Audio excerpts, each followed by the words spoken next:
President of the Republic of the Gambia appointed him Secretary General and Minister for Presidential Affairs.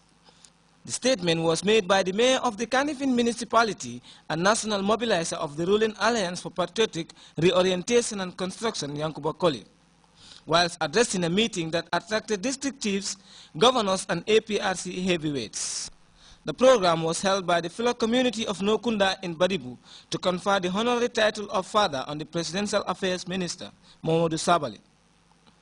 The APRC National Mobilizer also said the fuller community of Nokunda village are loyal supporters of the ruling party.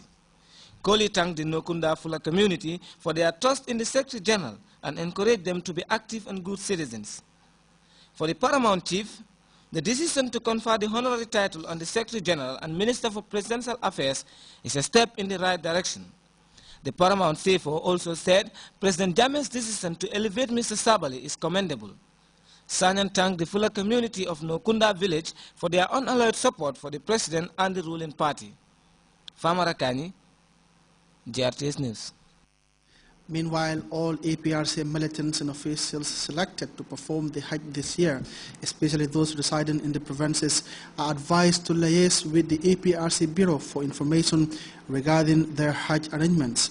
A news release from the APRC Bureau states that those selected can either go to the Bureau in person or dial the following numbers: 9923-923, 9799-3923, 3636-036, 9924-812-439-9836 or 2155-320.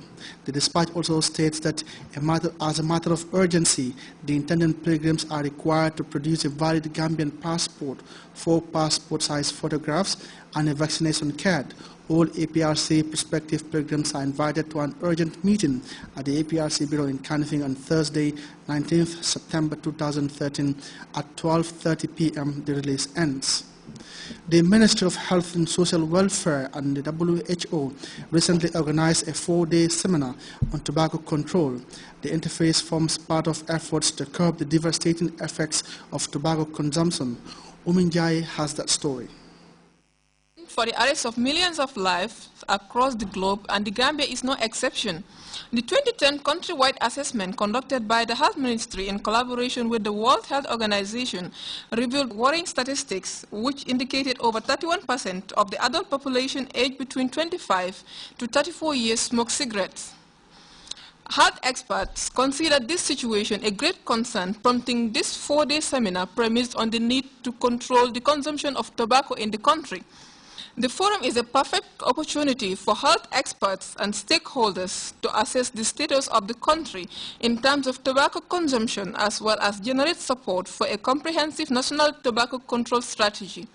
And as Omar Sy, the health minister, puts it, the Gambia has been in the forefront in tobacco control in the sub-region.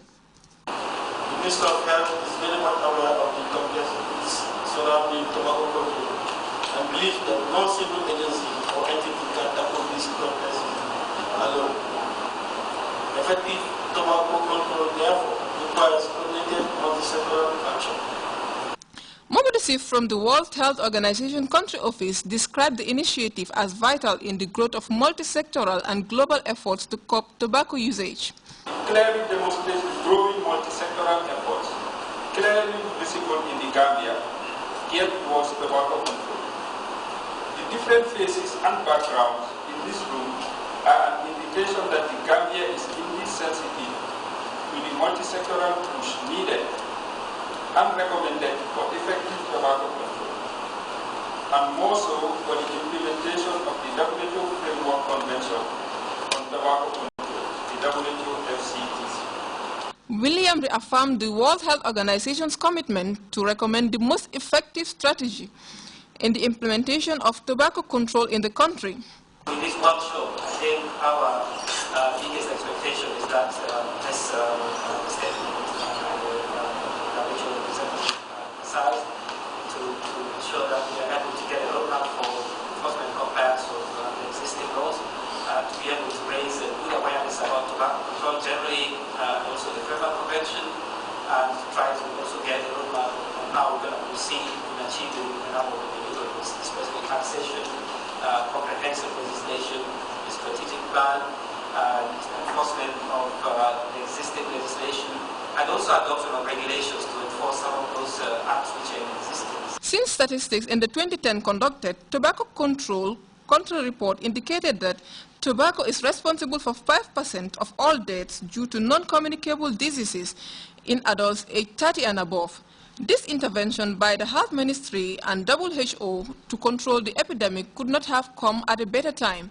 Uminjai, Grts. We now take our first break. The news continues momentarily.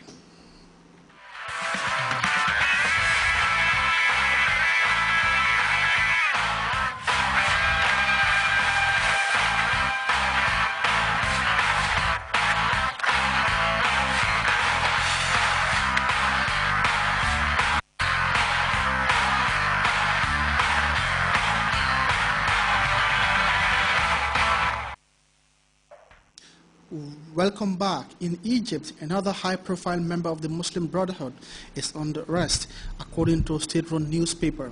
Spokesman Jihad al-Haddad is accused of inciting violence and murder. He has been transferred to the Torah prisons on the outskirts of Cairo. More than 2,000 Brotherhood members have been arrested since the military ousted Mohammed Morsi back in July. Also on Tuesday, an Egyptian court upheld an order to keep the arrested Brotherhood leaders in prison. While protests against Morsi's ouster are getting lots of support from thousands of football fans who also played a role in the 2011 revolution. Cal Penals has more on that from Cairo. It's like their team just scored the winner. He's one of the capos, a cheerleader to die-hard football fans they call ultras. With the beat of their drums, Cairo's street politics now looks like a soccer match. A group of ultras is siding with supporters of ousted Islamist President Mohammed Morsi and injecting new vigour into protests against the military coup. These two ultras leaders fear police will target them, so I agreed to conceal their identities. Ultras live and breathe football. We're adapting the signs and chants from football to these protests. It's beautiful. It energizes people and gives them hope, he says. It seems to be working. Even demonstrators who admit they can't tell Ronaldo from Rooney are catching on. Ultras were credited with playing a front-line role in the 2011 revolution that toppled Hosni Mubarak and led clashes around the Interior Ministry later that year. The name Ultras is a symbol. It doesn't matter whether you support Al-Ahli or Zamalek. Everybody feels a strong bond with the Ultras, he says. Egypt's football hooligans have often fought each other, sometimes with deadly results. But this group that calls itself the Nahdawi or Renaissance Ultras has buried old rivalries. It says it's united 3,000 fans from all teams. Some Ultras admit they're also members of the Muslim Brotherhood, President Morsi's political power base. Most, though, say they're simply opposed to the coup. Islam is a religion that encompasses everything. That includes democracy and football, he says. Tempers flared during this protest after Friday prayers, but razor wire and a human chain contained the threat of clashes between soldiers and demonstrators. Since the coup, security forces have been blamed for gunning down hundreds of Morsi supporters during protests. Aware football fans often turn to politics, the army has suspended Egyptian league games. A lot of ultras have come out, but others are afraid of military rule. You've seen what they've done. I'm afraid too, he says. Clearly, politics is more dangerous than the beautiful game. The rules are always shifting, and defeat could mean prison or even death. Carl Penhall, CNN, Cairo.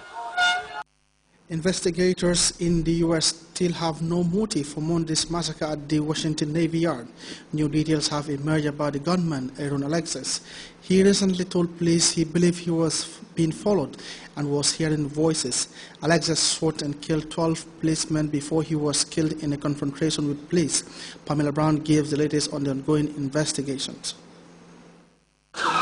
This morning, we're learning new details about how Aaron Alexis brought a gun onto the Washington Navy Yard. A federal law enforcement